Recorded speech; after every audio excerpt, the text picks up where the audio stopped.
I didn't vlog at all last week.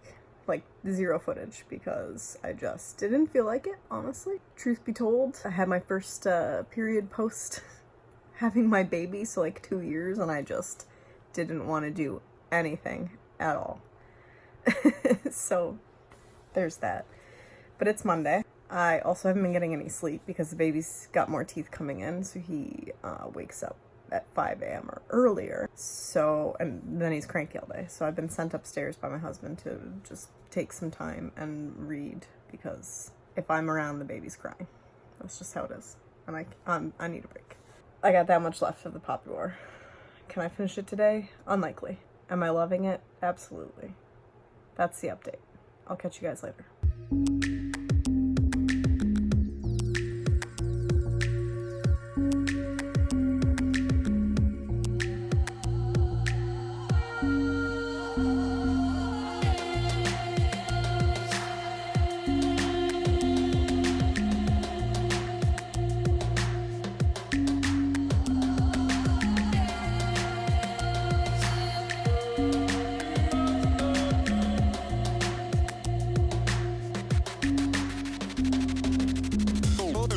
Taking her to the fever. I just get some Mr. Funk Master. Yo, be taking her to the. Hey guys, I wanted to film a quick vlog update because I haven't really been doing actual like updates. And my book of the month club book picks came, so I figured now was a good time to update you guys on what I've been reading and also open the box for you.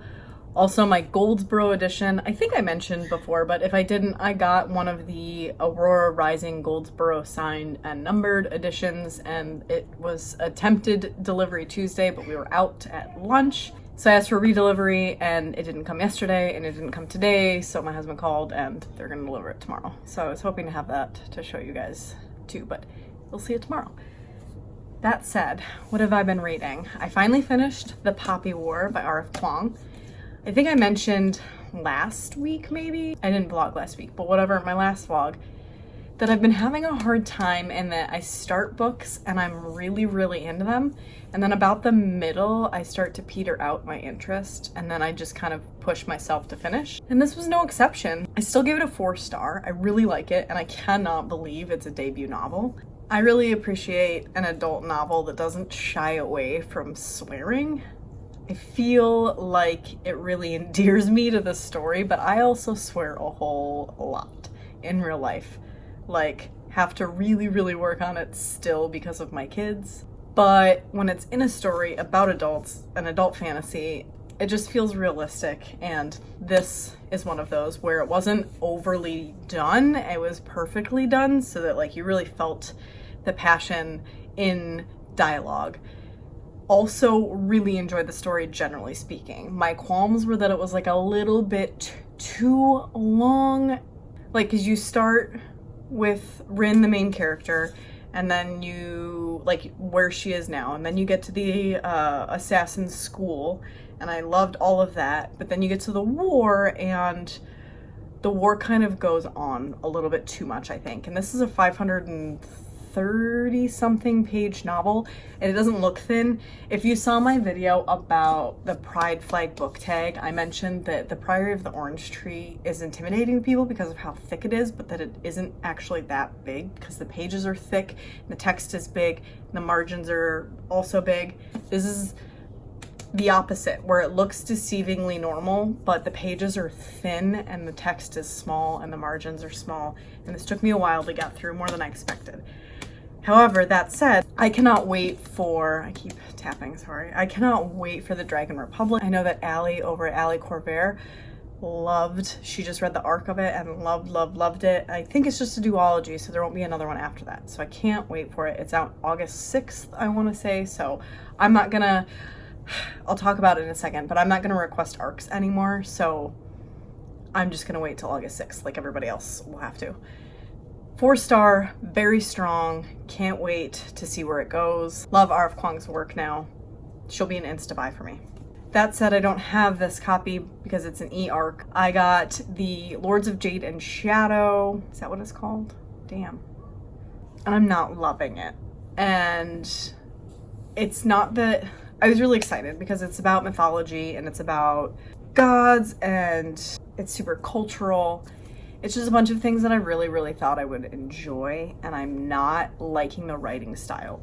Now, I've looked at Goodreads and tons of people liked it, and I think that it is a good book and it will be for the right person, but the writing style is not for me. I just can't get into it. I feel like it's a lot of the opposite. I feel like it's a lot of telling and not showing. I feel like you're getting a lot of quick little blurbs of background stories to work into the narrative as needed, which is the same reason I didn't like the Daughter of Smoke and Bone trilogy by Laini Taylor, and I never finished past the first. That's a pet peeve of mine in writing, is when you're not getting a full story about someone. Their actions and the things that happen to them don't flow naturally. It's like, here, this event's about to happen, so I have to tell you why it's relevant. Here's the little 2 paragraphs about why it's relevant. All right, let's get back to what we were doing. And I don't like that kind of writing. So I'm kind of struggling through it. I'm almost a third of the way through. I'll finish it because it's an arc.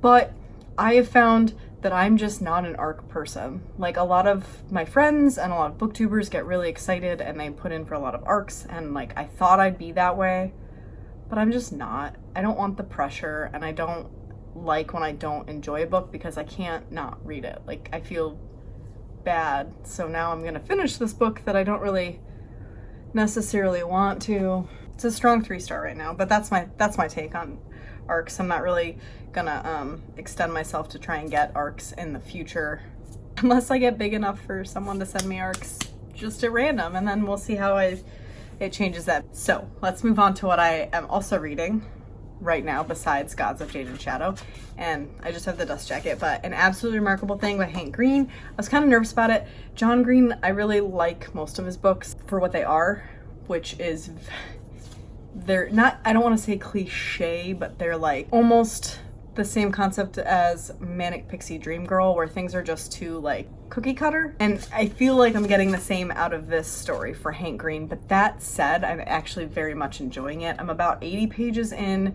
It's like 338 pages for the Book of the Month Club edition. And it's fun so far. The main character, April May, is a bisexual, like 21-year-old graphic designer, and she stumbles upon what she believes to be an art installment statue in the middle of New York at like 4 a.m. On her way home from work. And it ends up being way bigger than that, but because she and her friend are the first person to discover it and put it on YouTube, they've kind of rose to infamy because of that. And like, there's, 60 installments across the world of these, and they're starting to realize that they're not art installments, they might be aliens. It's quirky, it's funny, but at this point, like, the main character, April May, is a little bit of that like Manic Pixie Dream Girl. Like, things just are working out for her and she's kind of a little full of herself, but it's not deterring from the story yet. We'll see what happens if it keeps up, but I'm enjoying it and I look forward to reading it, which is nice. I also finished Warcross last week and really enjoyed it, and I still think about it, but I'm gonna wait to talk about it in my wrap up, so I just wanted to mention that. So at that point, I think it's time that we can get into my Book of the Month picks. I have it opened, but I haven't opened it yet, so. Ooh, one of them is freaking huge. I think I expected that, but they had some decent choices this month. I think I expected other books than were available, if that makes sense, knowing what was gonna come out this month. And it being Pride Month, I don't know what I was thinking. None of these books were ones that I think were on my radar to purchase until I saw them on Book of the Month Club. But I'm excited about all of them, so there's that. One of them might make an appearance in my Summerathon TBR, I haven't decided yet. But my actual pick for the month is Recursion by Blake Crouch. I read Dark Matter last year or the year before, and I really, really enjoyed it. If this is anything like that, then it should be good. I'm not like, I don't know when I'll get to it. Hopefully next month though. It's pretty thin. So I'm excited. I don't know what it's about, but if it's anything like his last one, it's kind of a thriller. Something about false memory syndrome. So the last one was about like, Dark Matter was about time travel sort of, and alternate realities, I guess.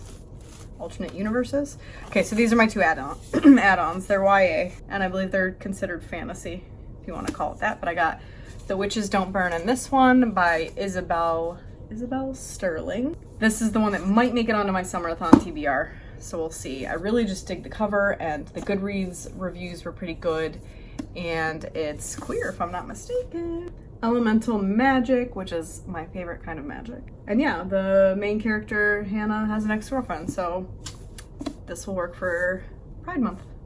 Yay. And then lastly, this is one I just literally picked up on a whim, and it's the start of a series. Oh, and it came a little damaged. That's very sad. Oh well. That is Storm and Fury by Jennifer L. Armentrout. The wardens I live with were born to protect humankind from demons. They think I'm human. They don't know that I can see ghosts and spirits. They don't know what I really am. They don't know that they're hiding me. Oh, the text is huge. It looked scarily big, but it should be okay. Don't know when I'll get to it. 3 picks. I don't really love I've talked about this before, I don't really love the Book of the Month stamp, but I get that they happen, but I love just the uniformity of the sizes. Like, that's a thing of beauty. In any case, I'm gonna put this away. I'm gonna go downstairs, I'm gonna read maybe, or game, because Destiny came out with an update and my husband's obsessed with it right now. And I'm only playing to spend time with him, I guess.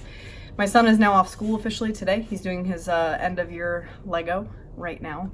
So that means that summer has begun. So wish me luck. Okay. Bye.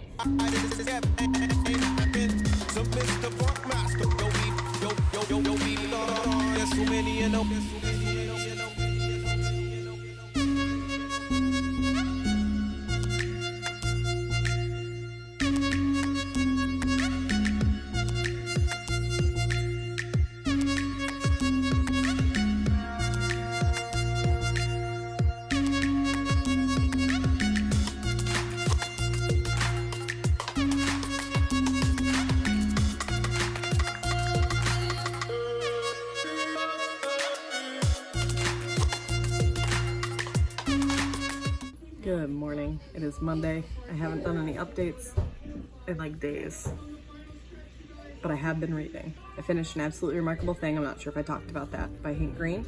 Really enjoyed it. Gave it a 4-star. The only thing I didn't really like is April May's character really was irritating and arrogant through all of it. I couldn't really connect with her because of it. I understand her personality being part of the story, so it didn't really take away from it, but it was hard not to not like her.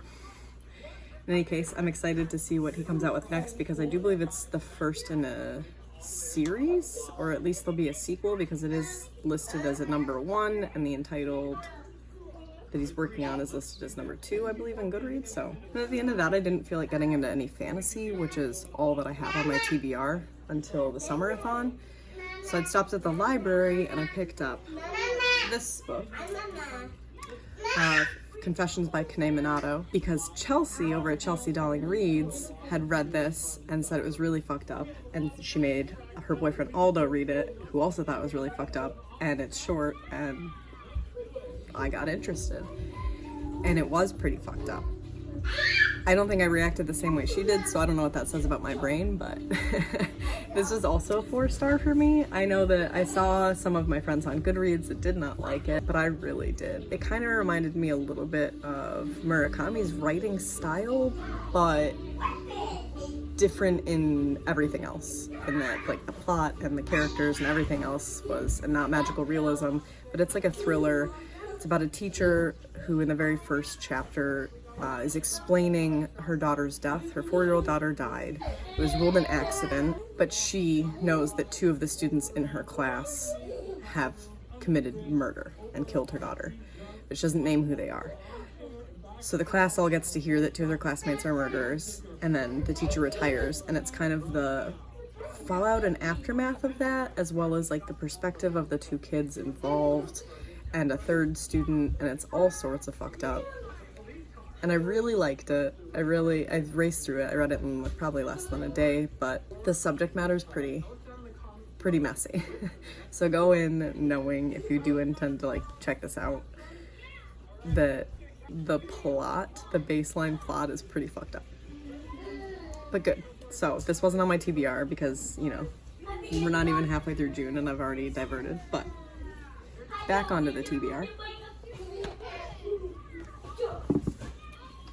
I started Kings of the Wild by Nicholas Eames. I'm relatively far in, about 120 pages now, so it's just over 20%, I think. Loving it. Like, I know Cody from Cody's Book Corner has talked about this before, and I know Jess from Jess Reads Books really likes this book. And Cody always talks about how funny it is, and I can appreciate like a funny book, but I always think it must be amusing. Like, in your head you think it's funny. But last night I was literally laughing out loud on the couch for like pages worth of a scene. This book is hilarious. In the first 23 pages, where you've only met a couple characters, or like a character and his family, I was already invested. So it's a story about like a, I guess, mercenary and his group of mercenaries. They call them a band. Kind of trying to get the band back together to save one of the members' daughters. That's the very, very basic plotline, but it's hilarious. And all the characters are very distinguishable and interesting. So far, I think it's gonna be one of my favorite books of the year. On that note, I've been reading the arc for Gods of Jade and Shadow by Sylvia Garcia. I can't remember her name. I'm not gonna finish it. I decided that I was really pushing to read through it. I mentioned earlier in this vlog, I don't think I'm gonna request arcs anymore because when this happens, I feel so bad not wanting to finish it, but the writing style is just not for me. I'm not saying don't check it out because it might be good for other people, but I just couldn't connect to it and I was forcing myself to pick it up. So instead, I have started reading an ebook version of Kingdom of Copper by S.A. Chakraborty, which has been on my TBR since I finished City of Brass and loved it. I think it was my favorite book of the month that I read it. So I'm really excited for the sequel. I'm only like 8% through. I missed the characters, so it's going well so far. There's not enough to update, but I do think it jumped in time pretty significantly. Like, you pick up in the beginning of the book, right kind of at the end, City of Brass, but then only like 7% through, we've skipped ahead 5 years. So that's fascinating, and I'm excited to see what has happened to all the characters within those 5 years. That's it for me. That's my week update. What is it, June 10th, June 11th? Something like that. I finished The Poppy War. I read an absolutely remarkable thing. I DNF'd Gods of Jade and Shadow. I've read Confessions. And now I'm in the middle of 2 other books. Obviously my May wrap-up went up yesterday. And I will have my TBR video for the Summerathon up probably next week, which I filmed yesterday as well. And that's that. Thanks for watching, guys. Another good reading week is come and gone. I'm reading slowly because I've been doing a lot more writing and productive things, so that's good, but also obviously the reading takes a back burner. But I'd say finishing 3 books so far this month is good. Alright, like if you like this video, subscribe if you are new here and want to see more content from me. All my social media links will be down below. You can find me on Goodreads, Instagram, and Twitter. Hope you guys are having a great week, and I will see you next week. Bye.